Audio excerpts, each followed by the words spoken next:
Aloha, gang. Dr. Russ Rosen here, and welcome to the OHC System Interviews the Greats. And we have a very special guest with us today, and that would be Dr. Tony Rump from Lima, Ohio. Dr. Rump, welcome aboard. Thanks, Russ. It's always fun just having fun with you, actually. It's Absolutely. good to be here. I was just going to say that God, I wish we lived near each other. I would love to just hang with you in your man cave. Yeah.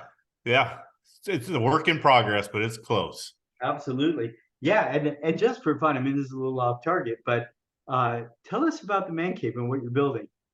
Well, I'm trying to build a detached garage that I can put a golf simulator in, a chiropractic table, so I can adjust people in it.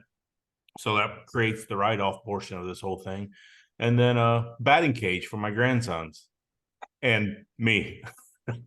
I love it. Just to play. Absolutely love it. All right. Well, so as we get cooking here, you'll see this is a super fun character here. I love getting to work with. I've been looking forward to having this conversation. Tell us just a little bit about yourself, and then we're going to dive into the meat of why I wanted to interview you. Well, when people ask me that, I always go back to how I got into chiropractic. And I have a brother-in-law that just really, I didn't know him. My wife's youngest of 15 kids, and he married one of the older ones. So he came home after we were married, and we just sat around. I was a meat cutter. I hated it. And he's asking what I did, and I asked him what he did. And he's a chiropractor, and he looked at me and said, "You make a good one."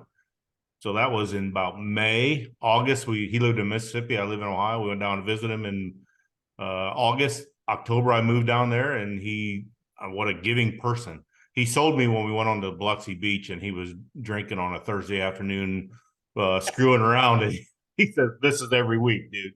So I'm like, I can do this job. But then when, I graduated in 1990 from Life. And from that point, it's just been a part of me. It's actually what I do. It's who I am now. Yeah, absolutely.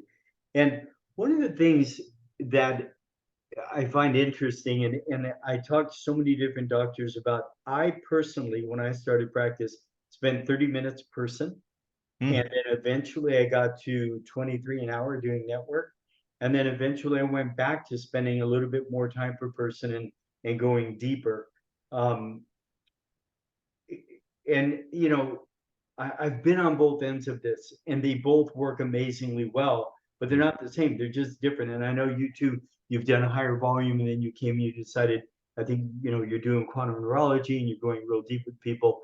I think you're doing 10-minute sessions. Is that true? 10 minutes, but we're getting that down farther and farther. So, quicker. Right. You're getting more done in less time. Oh, yes. And better results. Yes. Yeah, absolutely. So one of the things that we talked about quite some time ago was, how do I get more done in less time and get better results? And you took it really seriously. I talked with a lot of people about that who, they just kind of don't buy that that's going to happen, but you really did. We came up with, these are the basic flows that we do, and asking priorities, all kinds of things. What have you found that's helped you the most in getting better results in less time?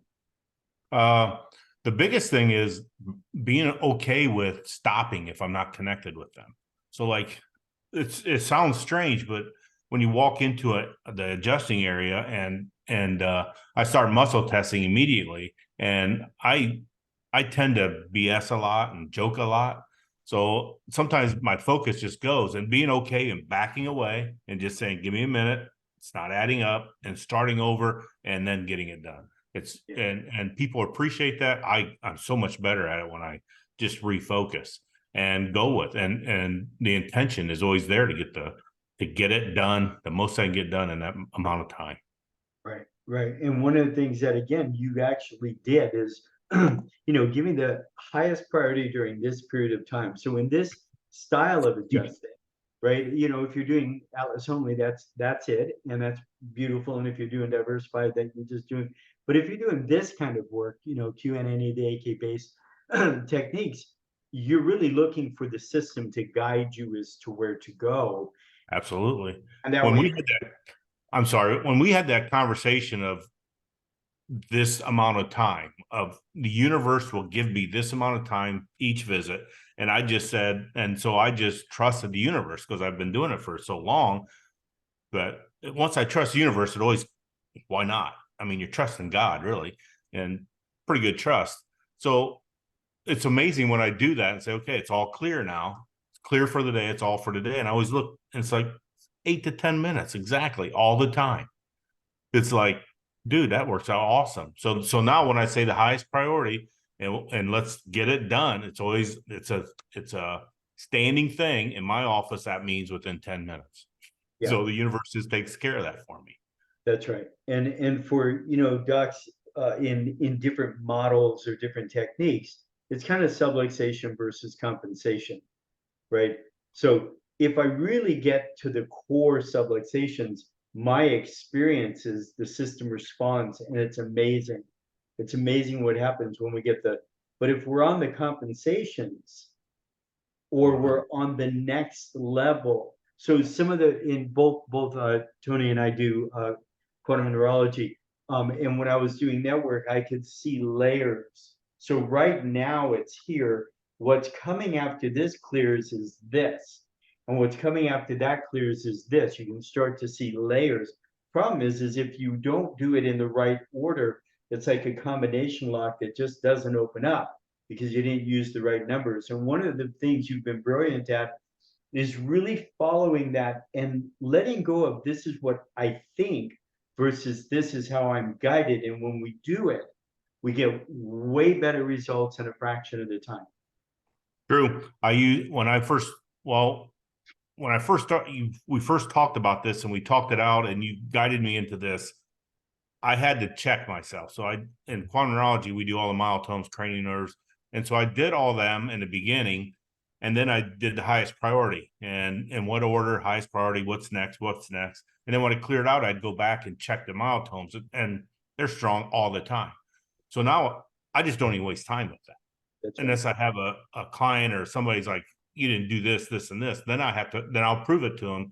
And it's only has to take one time, you know, Yeah, because once you get that rapport and once you hit the home runs, they don't care. They just want another home run.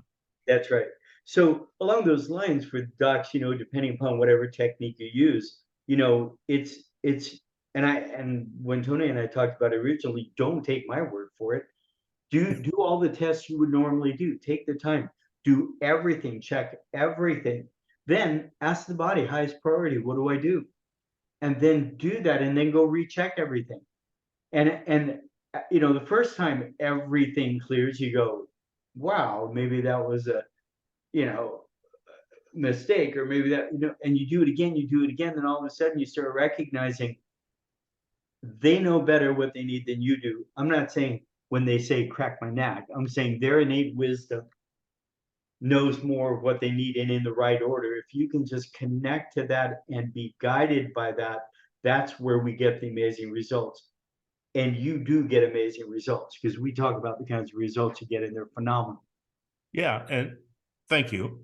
But you're right. The less I just got my adjustment today, structural adjustment from a good friend of mine.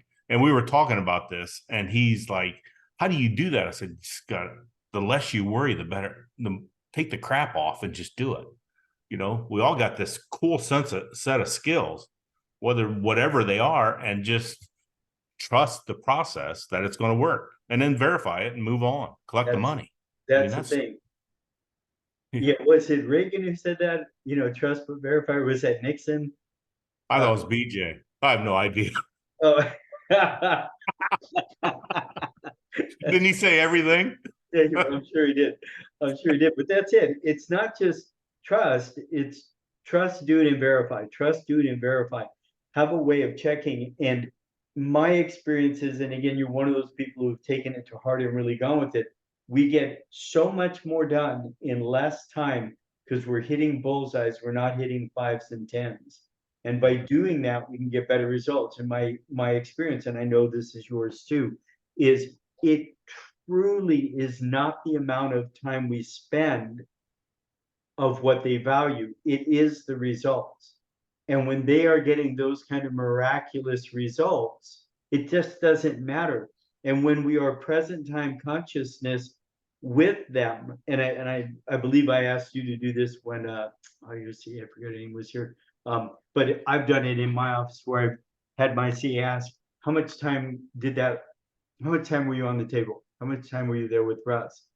And when they're in the zone, they have no idea, but it's always more than they thought, right? So Mhm. it's just that whole process that you've been really, really great at. And I just wanted to open up that conversation. A couple other areas I do want to go with you, but anything else you wanted to comment on how you got there? Because it's working well for you. Well, the headspace, I'm an old guy. You've been around a while. You understand the headspace it took from going from a strictly structural high volume guy to expanding that, because I always thought in my head an adjustment had to be a chiropractic boom adjustment, and a subluxation was a vertebral subluxation. Now that's just part of it. That's just part of my kata, or part of my process is structural care or neural care, and it's really worked well, because now like you said, you can get to the bottom fast. Yeah. And I used to adjust everybody and then go back. Now it might be, picking an ear, and all of a sudden the pelvis gets cleared up. So it's like, why would I beat on that? Why would I waste time? So I'm looking at wasting time and putting trauma in the body when it doesn't need it. That's right. I forgot about this. I forgot about this. That was quite some time ago. That you would say, well, I adjust everybody, then I do the neural work. And I'm like going, dude, there's an umbrella. Like all of these are neural inputs into the nervous system. Do what they need and you'll get better results versus separating it out. I'm going to adjust them like that's not an adjustment, right? True. I took a lot from my headspace. I took a lot of that was a boom for me. That was tough. Yeah. And again, if we understand the subluxation is vertebral subluxation, bone out of place, well, then that doesn't make sense. If we understand it's a state of disapparentation, disapparentation, and what's in the middle is the brain, and what we're doing, regardless of our technique, regardless if we're using um, one of these guys or something, any kind of, that's a neural input, right? Yeah. This is a neural input, the that's a neural input. That's a neural input. It's just a neural input to get the brain to recognize and then reorganize at a higher level. If it doesn't reorganize at a higher level, it's not an adjustment, right?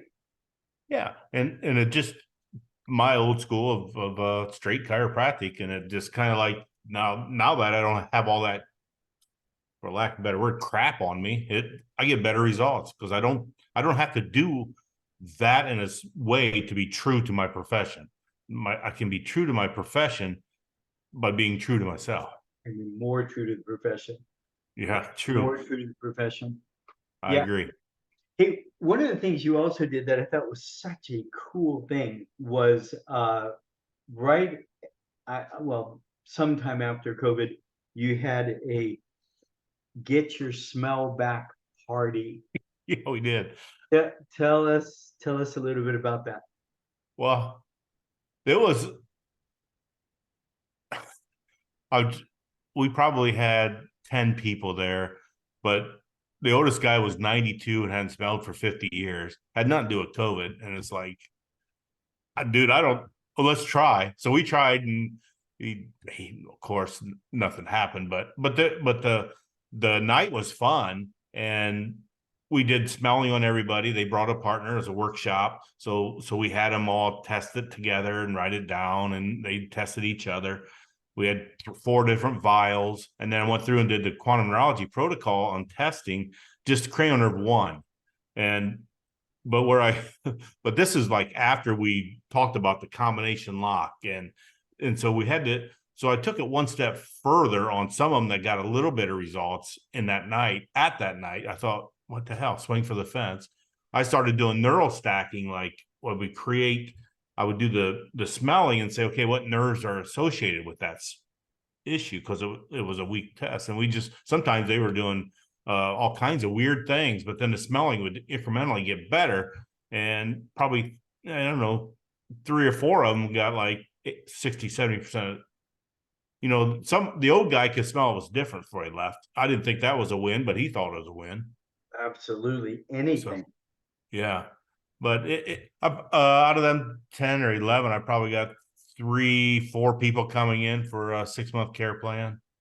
Yeah. So yeah. So And just over time, like differing results. I mean, they were there for smelling, but it took a while to let them know that that's just another symptom. And so other things are getting, like, I can walk better. Is that having to do with my smelling? Well, hell yeah, it does. So, or all kinds of weird things like that. But Yeah, so the reason why I'm bringing this up, gang, is and it's such a cliche thinking outside of the box, but um, you know, what you're great at. This is what this guy's great at, and how do I leverage that? And so it's like, well, I'm just going to throw a party, like a lot of people lost their sense of smell during COVID. Let's have a party. If you find someone else, come, blah blah, and you're able to help people. You're able to tell your story and help them understand the bigger picture while you're doing it. And then you're able to bring new patients in and really help them out. And what I'm asking you, the listener, to do is think about your style of work and your technique and what you're great at, and see about getting groups of people with that. You might be great at shoulders. And then, as far as I'm concerned, shoulders connected, neck bones connected to the universe, because it's the disapparentation, brain disapparentation. I'm going to help them understand it's a health problem, not a back problem. I don't care if they come in with their pinky, with their elbow, with their arm, explosive diarrhea, smell, it doesn't matter. I'm going to help them understand the difference between -10 and 0 and +10. Do you want to just feel better? Or do you want to get healthy and stay healthy? I'm going to do that, but I got to meet them where they're at. If I happen to have a whole room of people with expressions of disease, i.e., shoulder issue, i.e., not able to smell, I've got a bunch of people in there with that going on. I can now just write to them, have a wonderful conversation, help them understand the bigger picture, which is really simple, right? It's a really simple thing. The premise: nervous system controls everything. You're getting proper nerve supply, you got a better chance of being healthy. If you're not, we call it a subluxation. Could be causing these, right? What caused it? Stress. If we could, right? It's such a simple concept. yep. And then work and show, right? Do show and tell and help them experience it. It changes our world, and you can do those regularly. And again, it's something that Tony and I had talked about. And again, so many people that we talk about things, they don't do it, but Tony just went, oh, that's a great idea, I'll do that, and that worked out really well. It was fun. It was fun. Yeah, and more to come. Couple of more talks coming back up. It's a recurring theme for me in these conversations. So many doctors don't want to do talks right now, and there's, well, people won't come in my area, and again, it's just simply not true. But I'm thinking right now. So this is my third recording of OHC interviews to greats since I stopped doing them about a decade ago, which is, I have no idea why I stopped doing them. COVID. But they, no, well, even before that, I know. Blame COVID. but yeah, all three do talks. All three do talks. I didn't mean to do that, but it just reminded me. All right. Can I So add something there? what's that? Can Yeah, I add please. something to this Yeah, this please. talk conversation? I was dead set against, as you know, dragging my feet, and then we had a conversation about my intention. I like, again, I get in these patterns, and I thought a pattern of the talk was to get new patients. I don't want to work any harder. I got enough. I'm doing well. I'm loving what I'm doing, but I'm taking about 35 to 45 minutes with a new patient. So my intention is to cut that time down in my office with this workshop. I say the same thing. We all say the same thing to everybody. So if I can cut my time down, it makes my office day easier. And now that's my intention of the talk. It's not, I want to educate my people. Or even the new ones that are coming in. So it's a different purpose than getting new ones. The That's right. purpose is to make my day easier. That's right. And you happen to be really good with people. So it's something that every time you do it, you enjoy it. It brings you a lot of joy. You get the Yes. spizzerinctum because you're getting to tell the story. They're getting a much bigger picture of what's going on. And we have a much better chance of them coming in and really doing the care that they need so they can get the kind of results that they're hoping for. Cool. I agree. All right. So now the big one. This is the big one. Um, my dog went over there. I have had this conversation with umpteen chiropractors. I don't know how many umpteen is, but it's a lot. And Yes. there is one so far who didn't. Okay, here's the conversation. I personally, for 23 years, my schedule is 3 weeks on, 1 week off. 3 weeks on, 1 week off. During the 5 week months, 2 weeks off. And I've talked to so many chiropractors about having a schedule similar to that. Every single person I have ever talked to, except this guy, says, well, that's impossible. You can't do that. I mean, I would love to do that, but you can't do that. And my response always is, if you don't have an acute practice, if you don't have an acute practice, you can do that. This character right here, when we talked about that, went, I think I like that. You've been doing 4 weeks on, 1 week off, 4 weeks on, 1 week off for how long now? Probably two. At first the first couple of years, I was trying to get my 1 week off on the holidays, and that was just a big cluster. So then we just decided, like in 2023. So this is our third year. So we just said every fifth week, no matter where it is, we're taking it off. If there's a holiday in the week that we're supposed to be on, we're taking it off.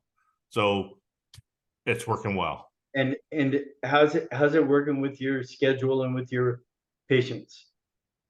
Oh, it's a thing. They enjoy it. It. I just had a guy in the other day say he's a once a monther. He's coming in on my the first thing he says when he goes up to make his appointment, "Are you here that week?" And I said, "Yes." He goes, "Okay, good." And he said, "By the way, I was just talking to my friends at work the other day and told him my chiropractor, I better get in there tonight. Otherwise I won't get in for another month because of the week off." And he does what? He said he works 3 days a week, Monday, Wednesday, Thursday, and he takes every fifth week off.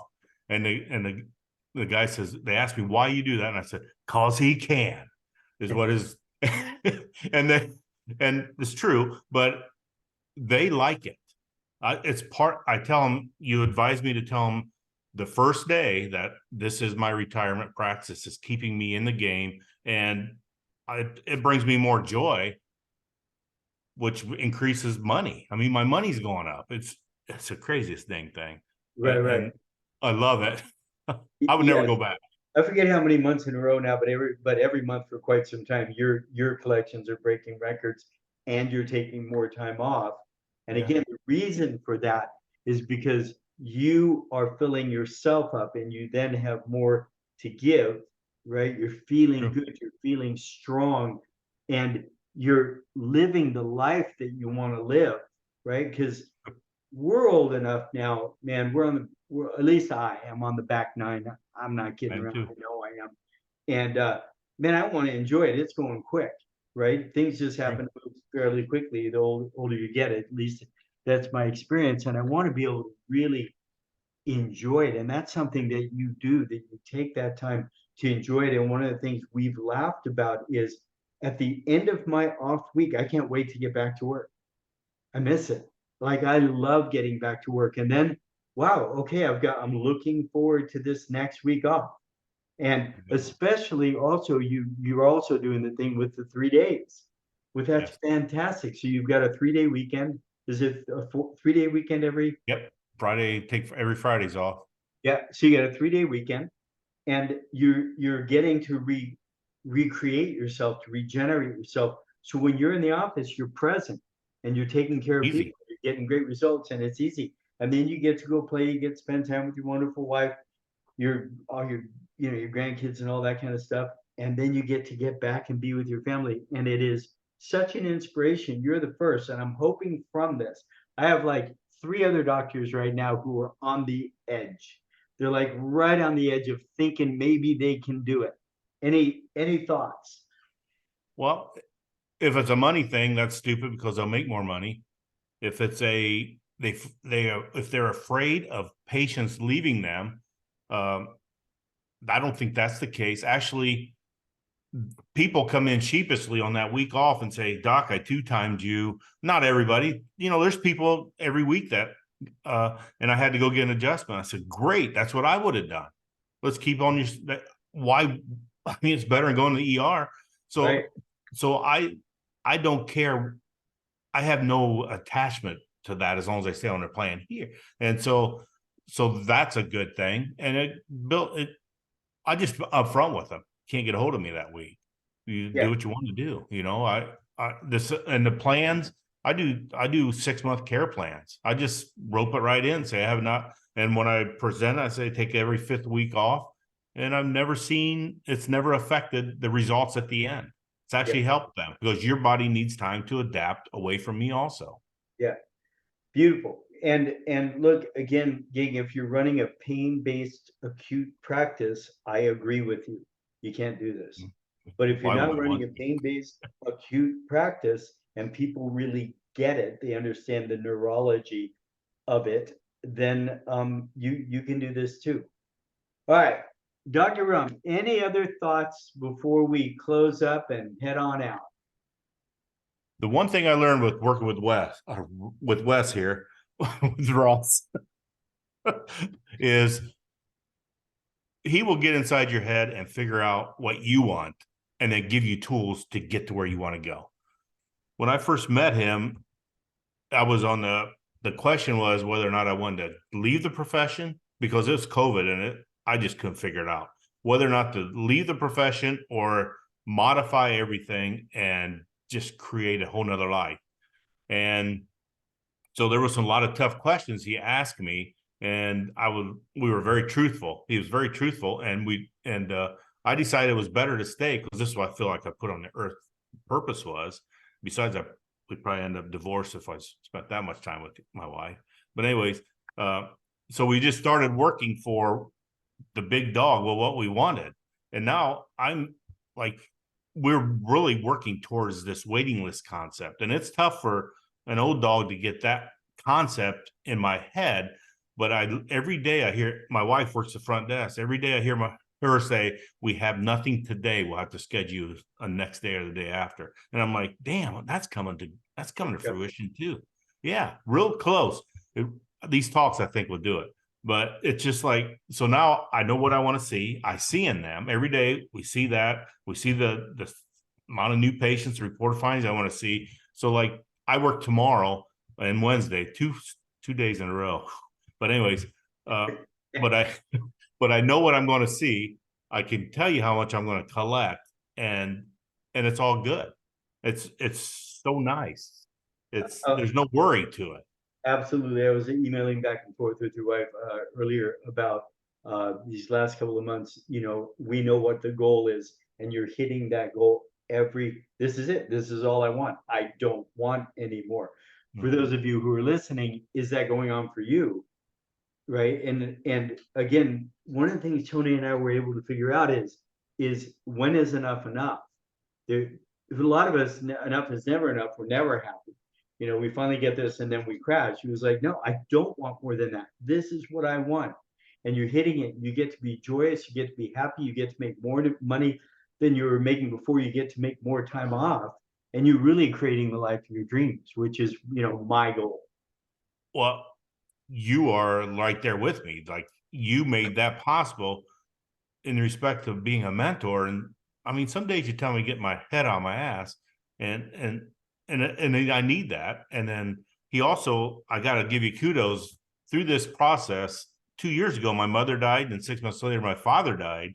And Russ helped me tremendous. I mean, I can't imagine how bad I was through there. Now I look back on it, it's like I haven't watched them videos of you and I because there ain't no way I could see. But you were patient, and plus you helped me get through it with different techniques and you sent me in different directions. So I'm forever indebted to you for that. And I come out stronger on the other end, and the relationships are stronger. So I appreciate that. Thank you for that. But yeah, so that's what you get with this dude. Yeah, thank you, brother. My daughter is telling me that we're done. She's saying she needs to go out. So I gotta go potty too. thank you so much for doing this call with me. I've been really looking forward to it. For the rest of you, as always, much love and aloha. Bye.